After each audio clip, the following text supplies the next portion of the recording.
A paz do Senhor, meus irmãos. Amém. Quero agradecer ao nosso bispo pelo convite. Nós estamos aqui hoje e pela oportunidade de poder ministrar uma palavra de Deus aos irmãos. E gostaria que os irmãos já pudessem tomar assento. Fico agradecido. Antes de nós iniciarmos nossa palavra, eu quero dar um testemunho aqui. Nós já começamos o ano com testemunhos.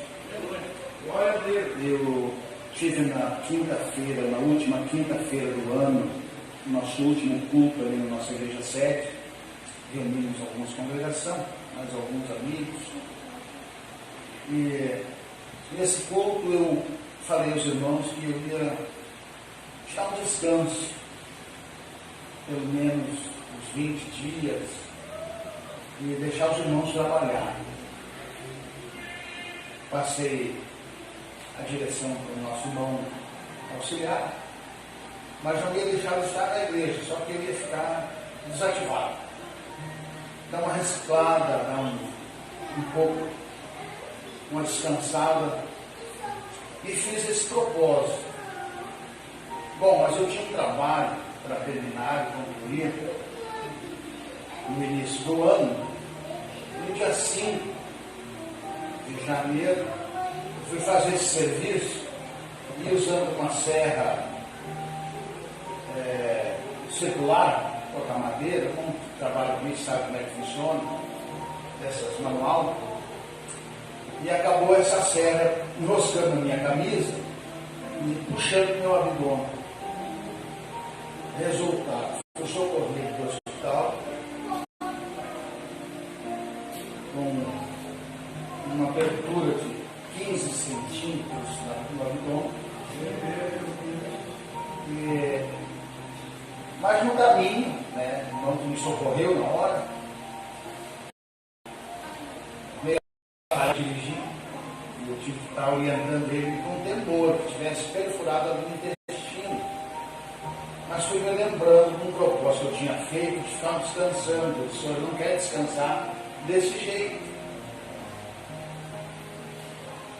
Porque se perfurasse o intestino, eu ia ficar, quem sabe, na UTI, alguns dias de cama, uma bolsa de colostomia, e, sei lá, mas quem conhece esse procedimento cirúrgico sabe que não é fácil.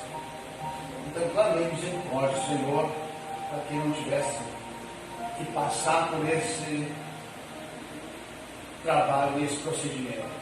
Quando cheguei no hospital, o médico me atendeu, me socorreu na hora, já mobilizou o bloco cirúrgico e disse: olha, seu Valdo, nós vamos primeiro dar uma examinada, mas já vamos deixar tudo preparado. As enfermeiras já fizeram todos os preparativos, como se eu fosse para o bloco cirúrgico.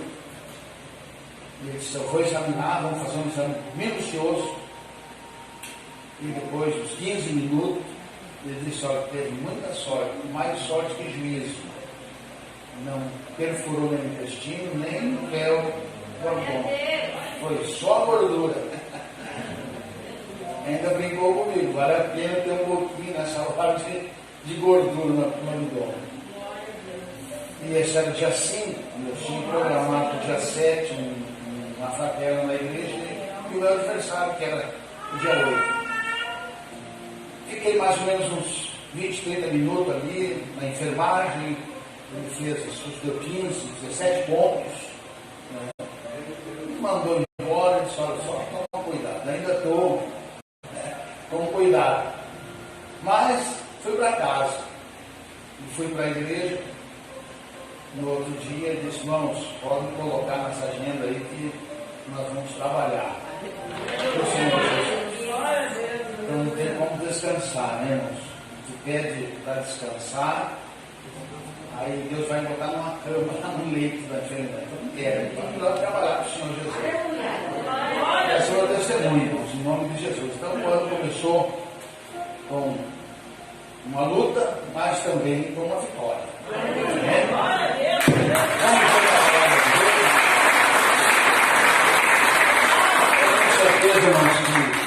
um dos irmãos aqui tem um testemunho para dar. E esse ano vai ser um ano de muitos testemunhos. Guerra vamos enfrentar, mas também todas elas serão relidas. Abra sua Bíblia no Salmo 126. Não poderia deixar aqui junto com o nosso bispo Gerson, não poderia deixar de lado o convite para estar junto com a sua amada igreja.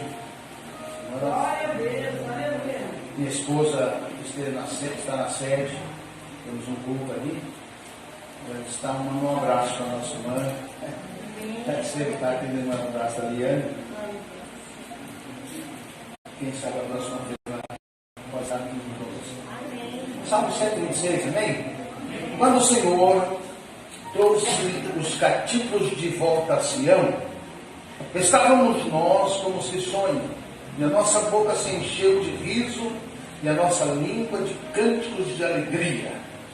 Então se dizia entre as nações: grandes coisas fez o Senhor por eles, grandes coisas fez o Senhor por nós, e por isso estamos cheios de alegria. Restaura, Senhor, a nossa sorte, assim como as correntes do Negueb. E os que semeiam com lágrimas colherão com cânticos de alegria.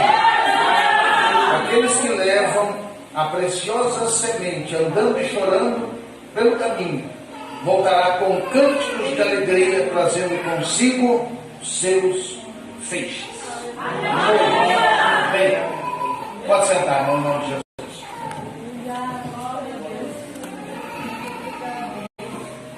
Meus amados irmãos, no ano de 1981, eu estava trabalhando numa fazenda em Mato Grosso do Sul. E fui plantador de arroz, colhedor de arroz, de 80 e 81. No ano de 81, era jovem ainda, tinha 18 anos de idade, eu tinha ido trabalhar para lá, mas eu tinha me alistado naquele ano, em 17 anos para 18 anos, na fronteira com a Argentina, onde eu nasci. Sou natural da cidade de Horizontina. E não fui porque tinha uma lei na época, e ali naquela fronteira, a região toda fronteiriça, 50 quilômetros, era liberado para todos os jovens não servir o quartel. Então eu estava liberado, fui trabalhar para lá 2 anos. E nessa época, os irmãos podem lembrar, alguns irmãos mais antigos, que houve uma guerra pelas Ilhas Malvinas, Argentina e a Grã-Bretanha, a Inglaterra. Logo depois que nós voltamos do Mato Grosso, terminamos nosso trabalho ali, a cidade que eu morava, até por ser fronteira, e existe uma ligação muito forte até hoje, de familiares, pessoas que tanto no Brasil como na Argentina moram ali, têm dupla cidadania. Quando estourou essa guerra, muitas pessoas que moravam na Argentina, tinham parentes no Brasil, vieram embora para cá com medo da guerra. Mas os filhos ficaram, foram chamados, convocados para a guerra. E foram levados para as Malvinas para guerrear contra o exército britânico. A igreja do Senhor Jesus, a qual eu visitava muito, minha jovem ia para lá ministrar, pregar, conhecia muitos pastores ali naquela região da fronteira. Quando terminou a guerra, começou a vir os testemunhos das pessoas que estavam nessa guerra. A juventude, pelo menos, jovem de 20 anos, 17, 18, enfim, soldados. Alguns procuraram o pastor meia-noite, quando foram chamados para a guerra. caminhão do exército vinha, batia na porta da casa, tinha que pegar os pertencentes e embarcar no caminhão e se apresentar no quartel. Alguns desviados procuraram o pastor, pedir reconciliação. Alguns, aceitando Jesus antes de ir para a guerra, eram batizados até meia-noite, 2 horas da manhã. O pastor batizou muitos irmãos antes deles irem para as Malvinas. E quando um grupo de irmãos que nós conhecíamos ali, numa cidadezinha chamada Licial, que foram para essa guerra, esse esquadrão deles ali, esse grupo deles, foram feitos prisioneiros. E quando foram presos, foram jogados no porão de um navio de guerra do exército britânico. E ali naquele navio, eles ali, com medo que iam morrer, de ser fuzilado, morto, começavam a orar e começaram a fazer culto naquele porão. Alguns que não eram crentes começaram a se converter, os que eram recém-convertidos estavam ali temerosos, cantando e orando. Mas daqui a pouquinho, um guarda daquele porão do navio ouviu aquele grupo cantar, chamou o comandante do navio e disse para o comandante: olha, aquele grupo que está prisioneiro nosso aqui, eles estão cantando o hino que você canta, a música é a mesma. Eu acho que tinha que ir lá olhar e ver o que eles estão cantando. Tu canta aqui, é o mesmo que eles estão cantando outra língua lá.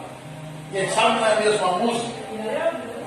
E aquele comandante foi até o porão e se identificou com eles, falava o espanhol e entendeu que eles estavam cantando o mesmo hino que eles cantavam na Inglaterra, na igreja.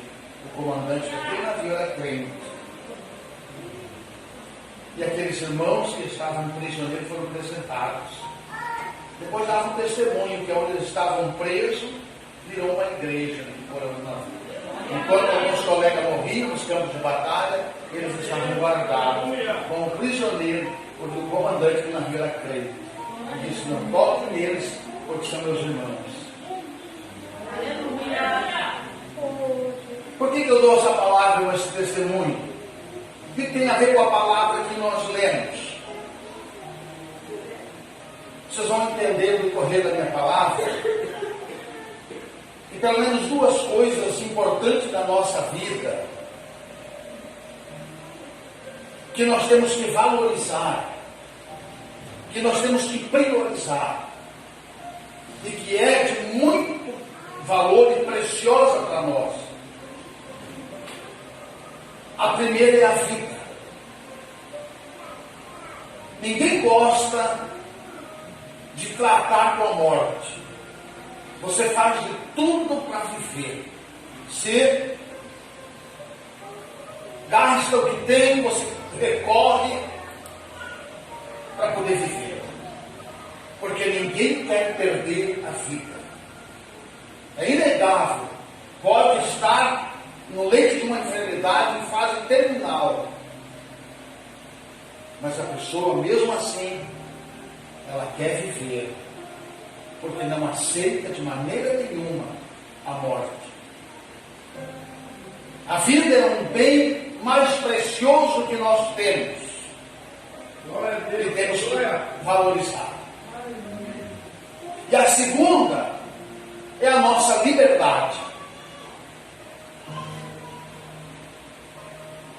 A pessoa, quando perde a liberdade, ela perde tudo o que é importante na sua vida. A primeira coisa que a pessoa perde quando perde a liberdade, que vem em efeito dominó, a primeira coisa é a alegria.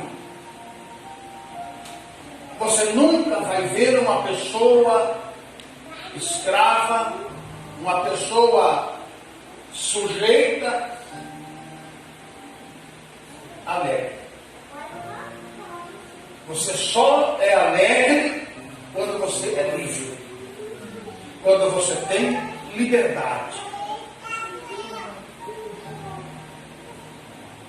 O inimigo, ele não tem prazer em matar, ele não tem prazer na morte daqueles que são de Deus, mas ele tem prazer em fazer prisioneiro. A Bíblia diz que aquele que pratica o pecado é escravo do pecado. A escravidão é a coisa pior que existe na vida de um ser humano.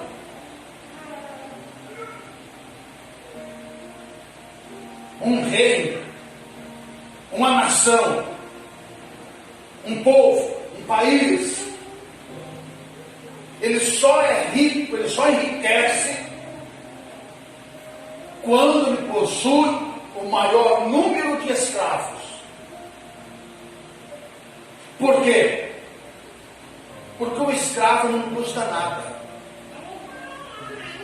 O escravo não precisa de casa. Ele mora na choupana, na senzala. O escravo não precisa de roupa, ele vive de farrapos. O escravo não precisa de uma alimentação, ele come qualquer coisa que é jogado para ele. O escravo, ele não ganha pago pelo seu trabalho, ele tem que trabalhar de graça para o seu dono. Dá para você entender porque o reino das trevas, ele quer fazer o maior número de escravos para poder fortalecer o reino do mal, o reino das trevas.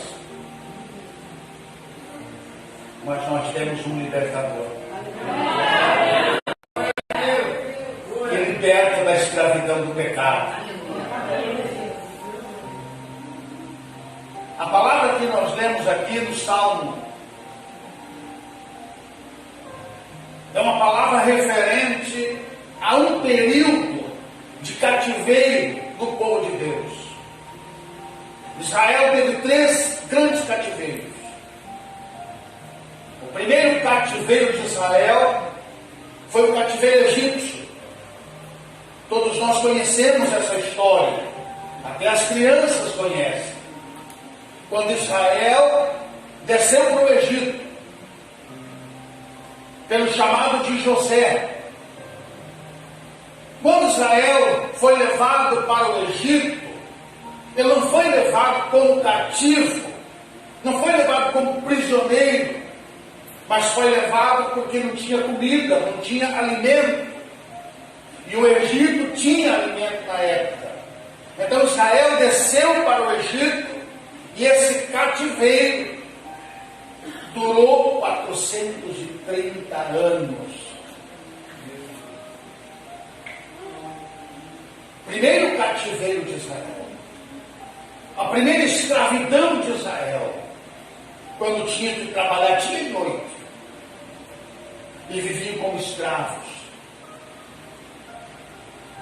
não tinham culto, não tinham nada, apenas guardavam em memória a aliança patriarcal, até que veio o libertador. O terceiro cativeiro foi o cativeiro romano, diferente do egípcio, porque eles já tinham a lei, já tinham o culto, já tinham o sacrifício. Os imperadores romanos, quando fizeram Israel cativo, deixaram que eles cultuassem a Deus, sacrificassem a Deus. Porém, eram tributários do Império Romano. Inclusive Jesus teve que pagar o tributo e dizer ao discípulo: dai a César o que é de César, mas dai a Deus o que é de Deus. Uma liberdade superficial, sendo sujeito as leis duras e férreas do Império Romano. Nessa época, quem não era romano não tinha valor nenhum.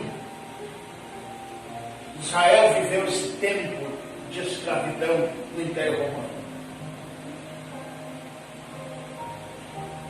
O segundo é esse do Salmo. Esse é o cativeiro babilônico. Esse durou apenas 70 anos. Porém foi o pior de todos. Por que Deus levou eles à escravidão? Porque quando eles saíram do Egito, livres, Deus deu uma lei para que eles guardassem o sábado. E quase 700 anos, eles nunca guardaram o sábado. Deus pegou e cobrou o dízimo daqueles 10% daqueles anos e dividiu e deu 70 anos de escravidão para o povo de Israel. Por que essa escravidão foi diferente das outras? Porque lá em Babilônia eles não tinham direito ao culto. Eles não podiam falar de Deus. Eles não podiam tocar suas harpas. Eles não podiam orar. Daniel foi pego orando e foi parar na cova dos leões. 70 anos. 70 anos é uma geração ou mais. Quem saiu com 10 anos de Jerusalém voltou com 80 anos de idade. Muitos nasceram em Babilônia e voltaram com 50, 55, 70, 60 anos, sem saber e sem conhecer nada. Alguns remanescentes ainda voltaram, já velhos, corcundos pela idade, porque esse foi o pior dos cativeiros. Alguém chegava para eles e diziam, tanto aqueles belos hinos que se ouviam em Sião, e eles diziam, como poderemos cantar ao Senhor se estamos longe da nossa pátria? Como podemos estar alegres se estamos longe de Jerusalém? Os historiadores contemporâneos dizem que muitos faziam greve de fome, de sede, e morriam de fome e morriam de sede, que a língua se apegava ao céu da boca. De tanta tristeza, as harpas eram penduradas nos salgueiros junto ao rio de Babilônia. A alegria daquele povo não existia mais, porque eles eram escravos. A escravidão, irmãos, a perda da liberdade, é a coisa mais triste que um ser humano pode suportar. Jesus disse, se o Filho vos libertar, verdadeiramente sereis livres. Jesus disse para Nicodemos, vê o vento, Nicodemos. Vê o vento, Nicodemos. Sabe de onde ele vem, para onde ele vai? Não sabe. Assim é aquele que é nascido do Espírito, é livre. Quem é nascido do Espírito, ninguém consegue prender, ninguém consegue segurar aquele que é nascido do Espírito.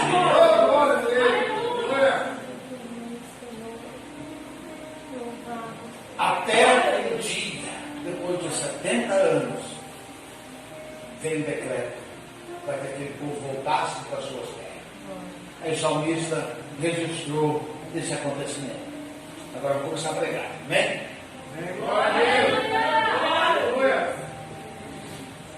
Quando o Senhor nos libertou da escravidão, nós vivíamos como aqueles que sonham. Quantos têm sonho aqui? Aleluia! Sonho de liberdade, irmãos. É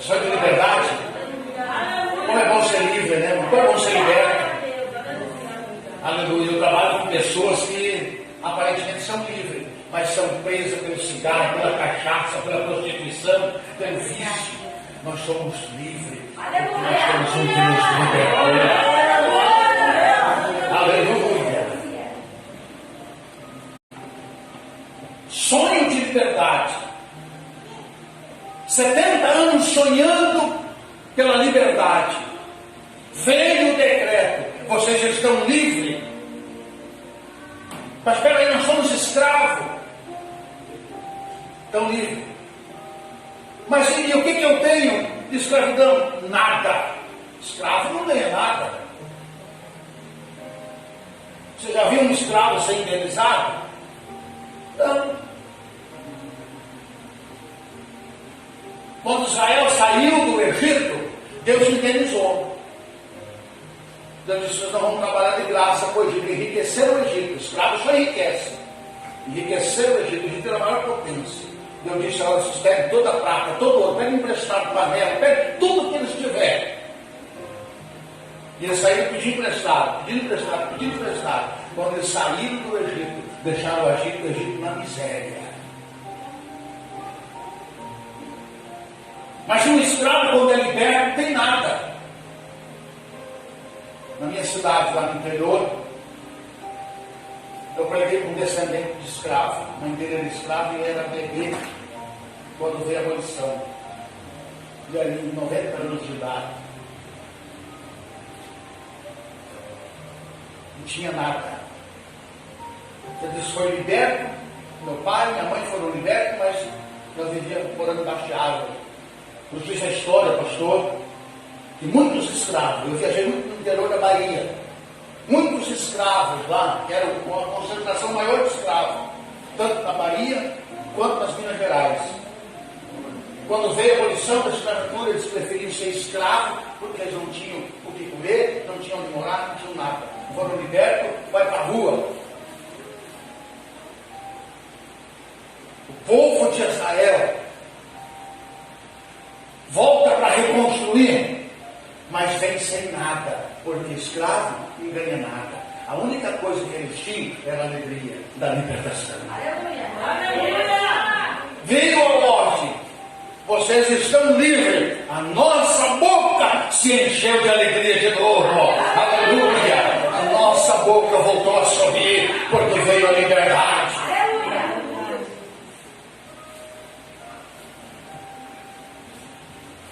Duas coisas aconteceram. A primeira, as nações olhavam para eles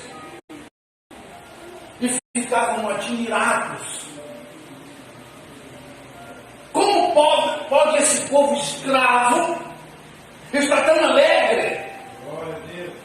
Olha o riso que eles estão. E pela alegria deles, eles estão indo para Jerusalém. Sabe por quê, irmãos? Porque quem vai para Jerusalém não vai triste. Quem vai para Jerusalém vai alegre. Quem vai marchando para Jerusalém vai com alegria. Pode sair da escravidão, mas a hora que ele sai liberto, o meu sorriso volta, a alegria volta, porque ele está na direção certa, ele está no rumo certo, ele vai para Jerusalém.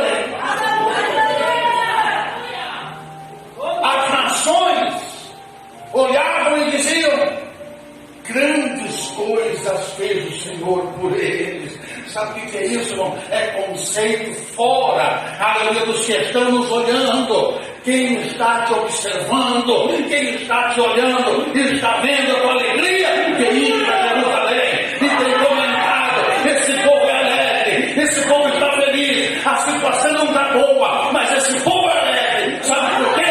Porque está indo para Jerusalém. Nós tínhamos motivo para chorar e não lamentar. Estamos cheios de problemas para lamentar, para se entristecer, para ficar se lamentando, mas nós estamos indo para Jerusalém. Nós somos libertos. Ninguém consegue prender quem é liberto pelo Espírito de Deus. Aleluia! E nós estamos indo para Jerusalém, então estamos alegres. Os que estão de fora estão vendo essa alegria nossa. estão vendo o milagre que está acontecendo na nossa vida. Ninguém consegue entristecer quem está liberto. Ninguém consegue fazer parar a marca de quem está indo para Jerusalém. Conceito de fora, de quem está vendo. Agora nós somos livres, nós não vivemos de aparência. Você não está aqui para dizer para os outros que você é crente, que você está alegre, que você está feliz. Você tem que ter um conceito próprio. Aleluia. O salmista profetizou aqui dizendo: grandes coisas fez o Senhor por nós. Conceito próprio, convicção. Por isso estamos cheios de alegria. Isso é um testemunho íntimo que você tem que ter. Convicção de que você está livre. Convicção da tua alegria. Você não pode ter um sorriso para agradar o outro. Você tem que ter convicção que você é liberta, que você é liberto, que você está indo para Jerusalém e que você é feliz nessa caminhada. Grandes coisas fez o Senhor por nós. Por isso estamos cheios de alegria. Aleluia. Então assim, alguém que é liberto, não dá para cara enferruscado. Irmão, cara feia, nós tínhamos o costume de dizer lá no interior, que cara feia é fome. Cara feia é fome, está com fome. Agora o crente, irmãos, se ele está com cara feia, pode saber que ele está preso em alguma coisa. Porque quem é liberto, ele é alegre, ele é feliz. Ele não leva um sorriso, ele está sempre com a boca aberta, glorificando e rindo. Conceito externo e conceito interno. Eu tenho que ter essa alegria para mostrar para os outros. Eu estou livre, eu estou liberto, eu estou alegre. Eu tenho que provar para mim mesmo esta alegria. Desfrutar desta alegria. O salmista Davi vai um pouquinho mais.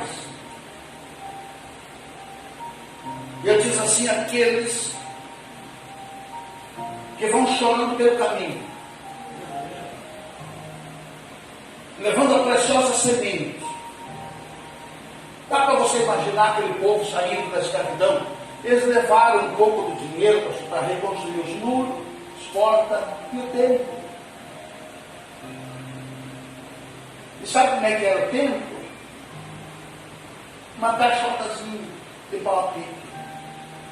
É tanto que quando eles chegaram lá, os mais antigos, velhinhos de 90 anos, quando eles olharam o templo, isso aí não é nada.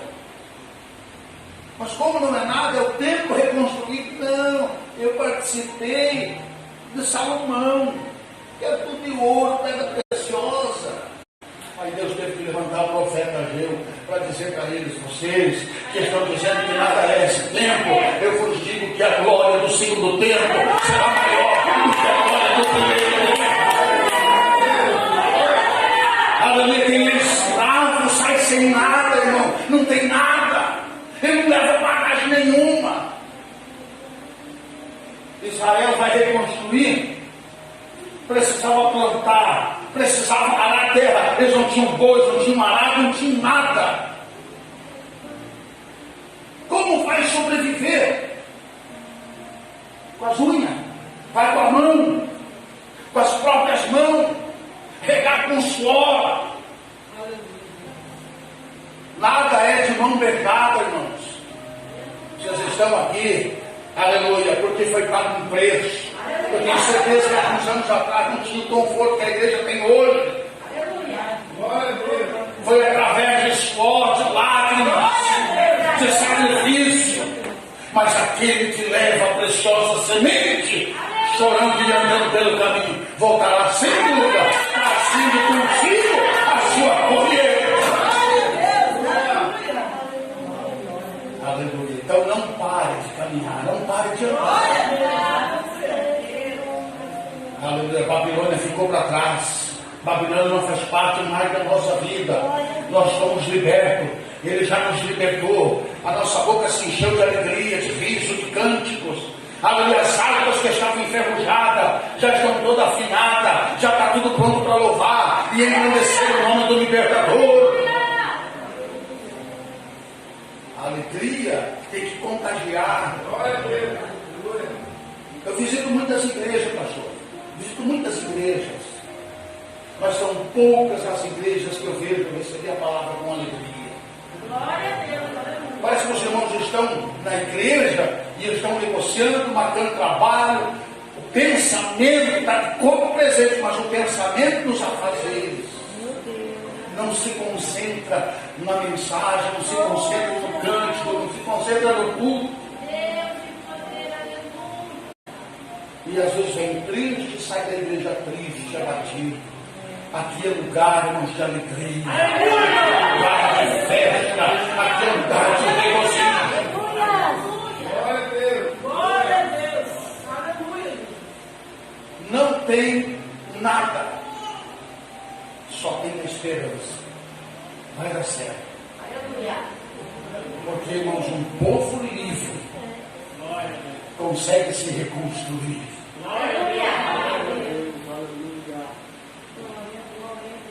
Eu quero encerrar aqui. A oração final daqueles que foram libertos. E diz assim: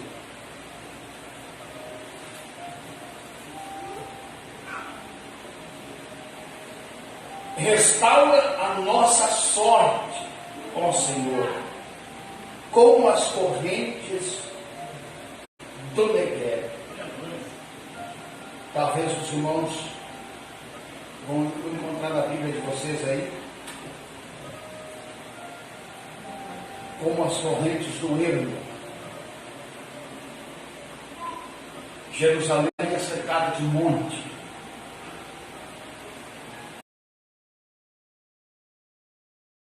E existe um famoso chamado Hermon. O Monte Hermon é um dos principais montes que tem ali. Esse Monte Hermon, ele se congela no inverno. E só 3, 4 mil metros de altura o gelo. Quando vem as nevascas soprando no Hermon, ele vai se congelando, vai se guardando, vai se congelando. Passa o inverno, está lá o Monte Hermon congelado, esperando as correntes quentes do vento que vem da Arábia Saudita. Passa pelos vales, pelos montes de Sião e bate no Hermon, sopra. E aquele gelo, aquela neve vai se derretendo. E essa água, ela se derrete e banha toda a planície do Jordão. Se você olhar na internet, pesquisa, você vai ver que às vezes está o sol rachando meio-dia. Aquelas viagens em seco, não tem nem um fio d'água. Daqui a pouquinho o Hermon começa a derreter e dá aquelas enchentes sem chover. Todo o gelo que se derrete do Hermon e vai trazendo vida naquelas planícies. Aquilo que não nascia nem capim, quando a água vem nascendo verde, de novo, e mergulhando tudo. O salmista diz: restaura, Senhor, a nossa sorte. Faz brotar vida da onde não tem.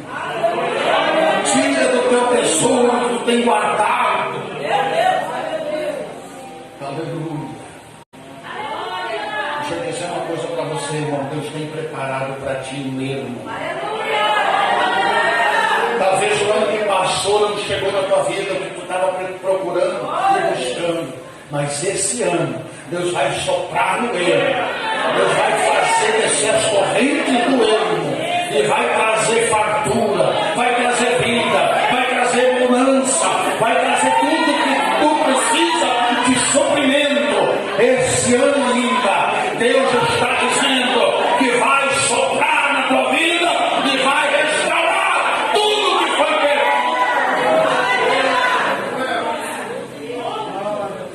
Quantos podem crer nesta noite?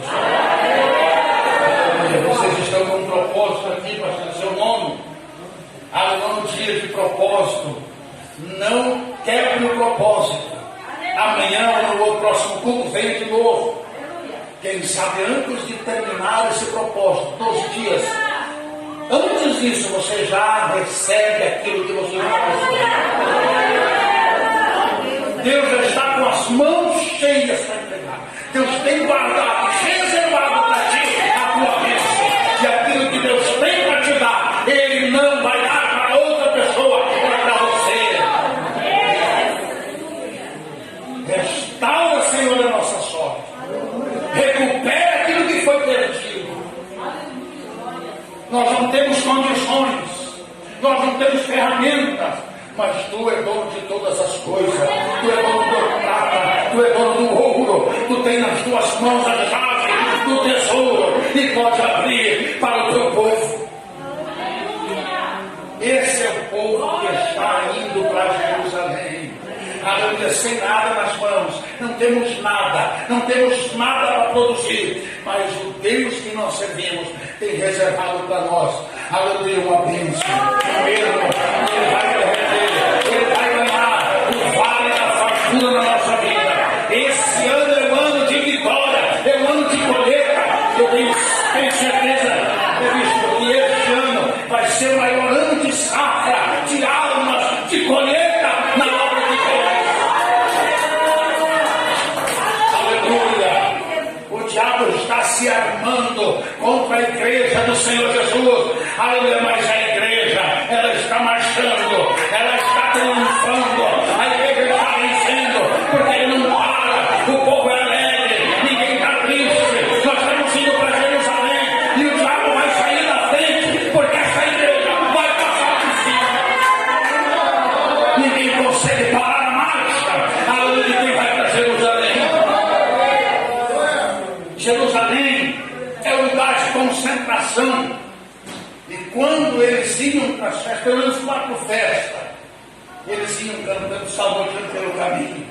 Aleluia. Esse é um dos salmos que eles iam cantando, alegre para Jerusalém. Toda festa, toda convocação, eles iam das cidades, dos arrebaldes, eles iam alegre. Alguém olhava e dizia: olha, para onde é que está aquele povo cantando? Estão indo para Jerusalém, eles estão indo para a festa do rei. Aleluia! Assim é a igreja do Senhor Jesus. Fomos libertos da escravidão. O pecado que nos prisionava.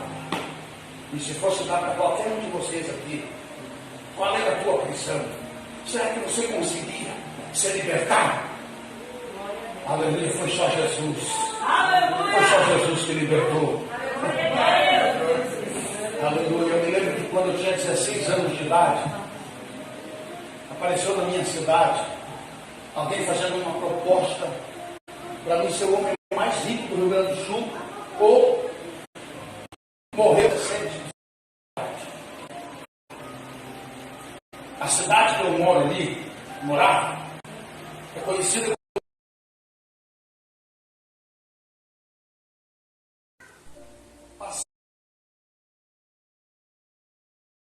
daquele ponto ali, 300 quilômetros do Paraguai.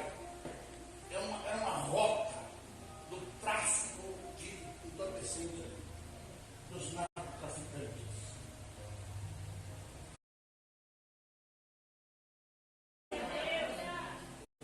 A liberdade não tem preço. Aleluia. Hoje você vem aqui para sair daqui mais leve.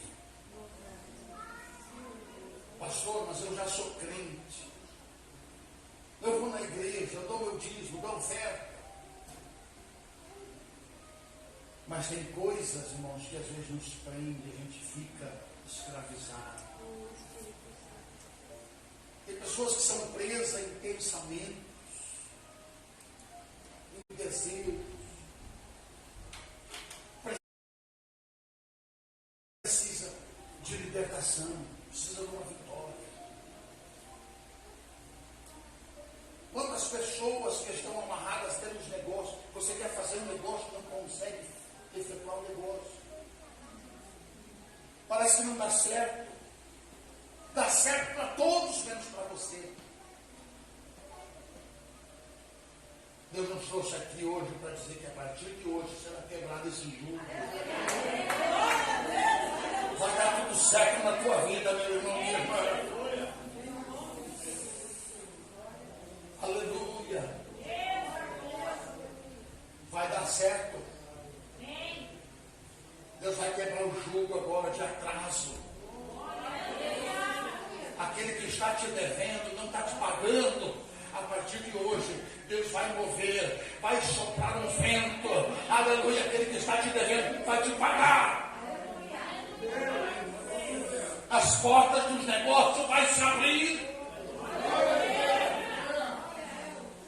Eu fiz um voto com Deus. Eu tenho um negócio de casa, assim como eu montei o seu negócio, eu tenho um negócio de casa, está tudo travado, precisa comprar um carro. Eu disse, Senhor, eu não tenho dinheiro, tenho que vender um para comprar outro. Mas tu é dono de todas as coisas. Abre as portas. Manda trabalho, eu estou aqui, quero trabalhar. Deus abriu as portas. Comprei toda a ferramenta, comprei carro para trabalhar, tenho todo o equipamento, tenho material, tenho tudo. Deus abre as portas. Ele é dono de todas as coisas. Ele sabe a fonte certinha da tua vitória. É só confiar nele.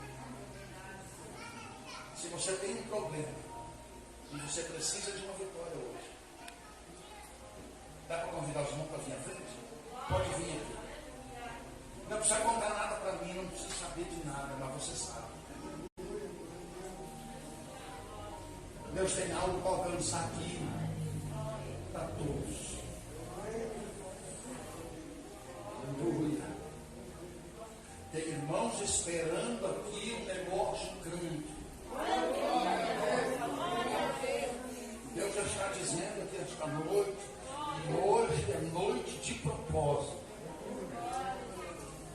Colocar uma pedra em cima, meu Deus, para atrapalhar o teu negócio, a tua vida, a tua bênção. Deus já está retirando essa pedra hoje. Quem julga este negócio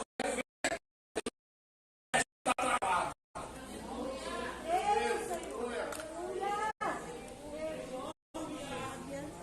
Se é com você, pode crer. A palavra do pastor não cai por terra. Deus vai abrir as portas. Visto, tem portas abertas. Aleluia. Vai chegar telefonemas. Fazendo encomendas. Deus vai prosperar a tua vida profissional. Deus vai prosperar a tua vida espiritual, eclesiástica. Deus vai renovar este ano do teu ministério.